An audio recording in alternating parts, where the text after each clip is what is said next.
Hello guys, sorry আমি ভিডিওটা চালু করে ঘুমাই গেছিলাম গা। এতটাই ঘুম ধরছিল, যখন ভিডিও চালু করে রাখছিলাম খিদা পাইছিল, চালু করে এসে পড়ছিলাম, তাই জন্য এত দেরি লাগলো ঘুম থেকে। অনেক ঘুমাইছিলাম আজকে, শান্তিতে শান্তিতে একটু ঘুমাইবার চাইছিলাম কিন্তু পারি না। একটা গান বলবো।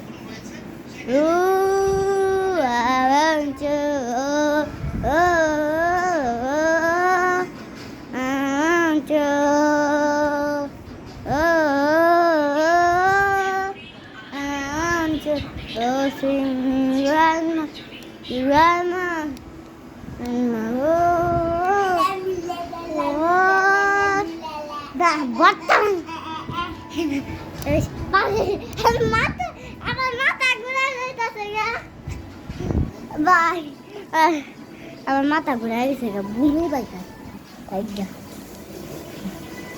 এই রুমে আমার ভিডিওটা করতে হবে, তো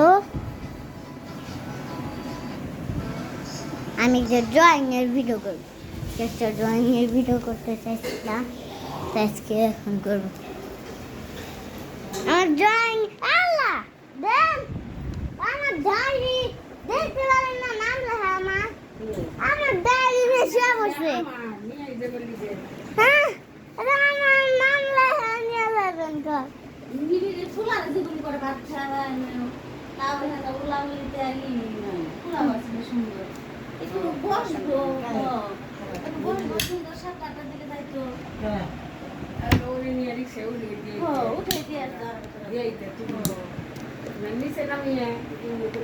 দাঁড়ান,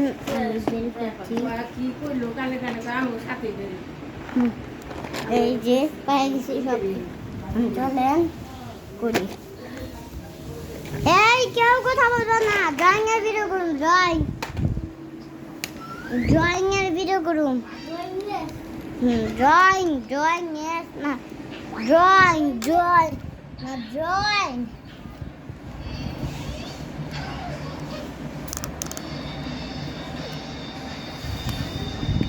আমার খাতা অনেক ধরনের ভয়ানক একটা গল্প লিখছিলাম।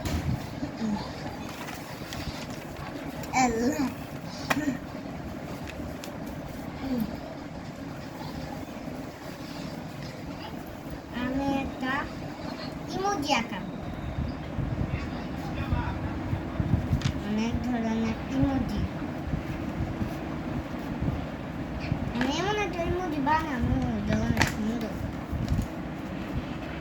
আমি একটু আমার হাতের চুড়ি দিয়ে, কেন আর কোনো চুড়ি পাই না, দিয়ে হাতের চুড়ি দিয়ে বানাই। দাঁড়ান খাতাটা এমনি করে আমি রেখে দিই, কেন আমি একটা কাজে দেবো।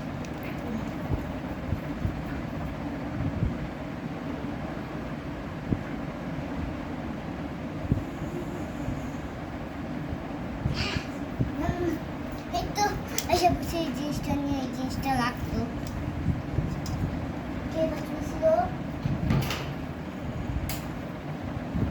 আমি একটা ড্রয়িং এর ভিডিও করে নাই আমার কাছে, আপনি দূরে থাকেন, আমার বাবা পাশ দিয়ে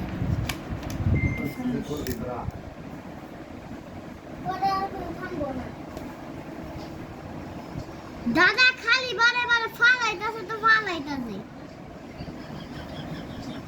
দাদা করে ফালাইছে তো হয় নাই, অন্যতে যাব, আমি এটা বানাতে পারি না।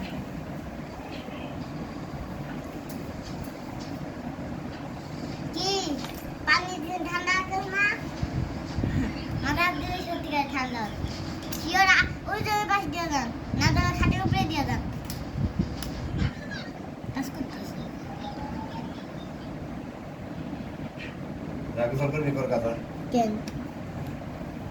কেন কোন ঠান্ডা লাগবে না, ঠান্ডা লাগবো কে করুন না।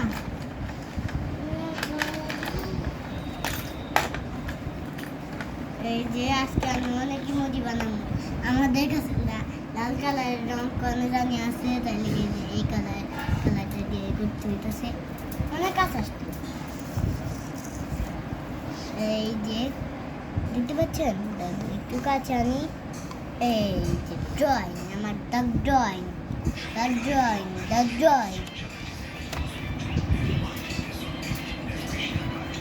আমার রং কুচিটা দেখেন কাছে আসেন না অতটাও নিচে অনেকই নিচে হয়ে গেছে আমার মুখই দেখা যায় একটু আমি একটু সামনে দেখবো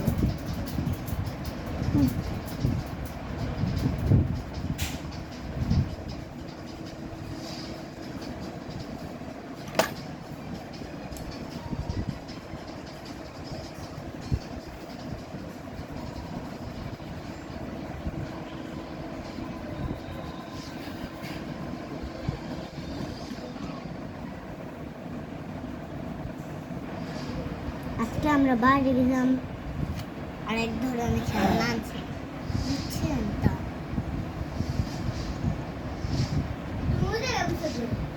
হ্যাঁ বসছি তো কি হয়েছে আমি উপরে বসলেই তো তুমি ফালাই দিবে না বিয়াদ রাগ হইতা রে দাদা লেগে আমার ভাই চুরির লেগে আমি বলতে কিন্তু করতে পারবো বাবারে ফালাই দেন না বাবার ফালাই দিতে দিলে তো শেষ মোবাইল ভাঙা যাইতো গাড়ি দিত ফালাইয়া ফালাইয়া রে ফালাইয়া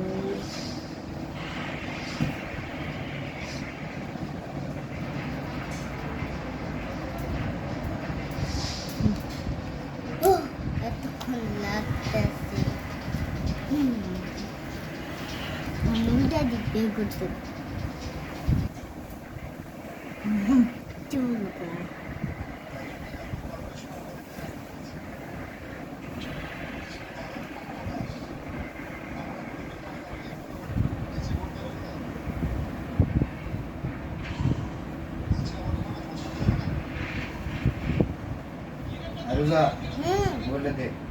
দাঁড়ান আগে ড্রয়িংটা শেষ করি তারপরে আচ্ছা রিমোট বড় ও শুনে আমার বাবা চাইতেছে আমি শুনে নিয়ে দেবো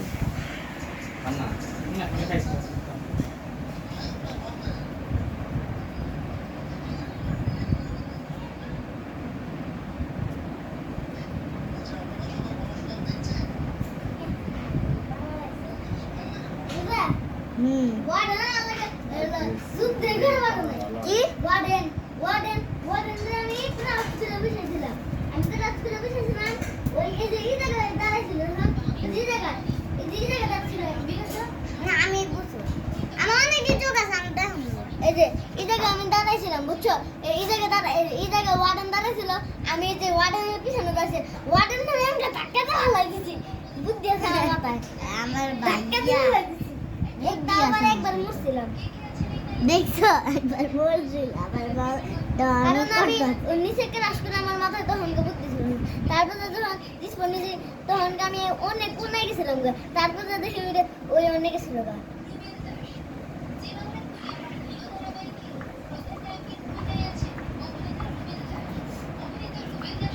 আমি এদিকে আসুন কাজ করতেছি এদিকে আসুন ওইদিক দিয়ে যাবো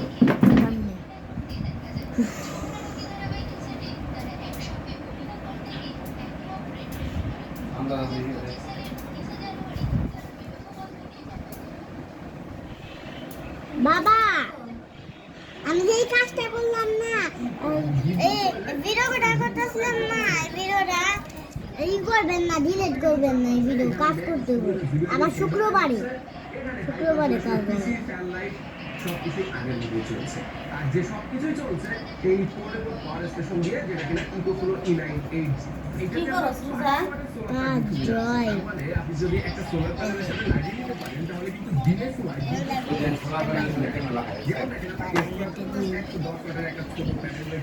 এই যে সোলারের কেবলটা এটাকে এর পিছনে ইন করে দিতে হবে, আর কিছুই দরকার নেই। এখানে আমরা দেখতে পাচ্ছি 94 ওয়াটে আমাদের পাওয়ার স্টেশনটা চার্জ হচ্ছে সোলার থেকে। ছোট ফ্যামিলি বা অফিসের জন্য ইকোফ্লো E980। দেখেন আমাদের অফিসে অলরেডি ডেল্টা 2 ম্যাক্স ব্যবহার হচ্ছে, এটা বেস্ট লেভেলের জিনিস, বড় সড়ো, দামও বেশি। তো এইটা নিয়ে পরবর্তী কোনো রিভিউতে কথাবার্তা হবে। আজকে আমরা E980 এই যে ছোট পাওয়ার স্টেশন এটা নিয়ে কথাবার্তা বলবো। হ্যাঁ, রিভিউতে এই জিনিসটা কতক্ষণ চলবে, কয়টা ফ্যান লাইট পিসি ব্যবহার করতে পারবেন সেগুলো আমি আপনাদেরকে দেখাবো, কিন্তু এই জিনিস সেটআপ প্রসেস আসলে কতটা সহজ সেটা আগে চলেন দেখাই। আমার এখানে কিন্তু এক্সট্রা কোনো ব্যাটারি প্রয়োজন হচ্ছে না, ঠিক ডেল্টা 2 ম্যাক্স যেখানে লাগানো আছে সেই জায়গায় আমি ছোট পাওয়ার দাঁড়ান, স্টেশন এটা ঠিক করে না। গ্রিড লাইন থেকে যে লাইনটা আসলে এটা খুলে নিলাম, তারপরে এসি আউটপুট লাইনটা আমি খুলে দিলাম। দেখেন আমাদের কিন্তু অলরেডি পাওয়ার চলে গেছে, সবকিছুই বন্ধ লাইটে।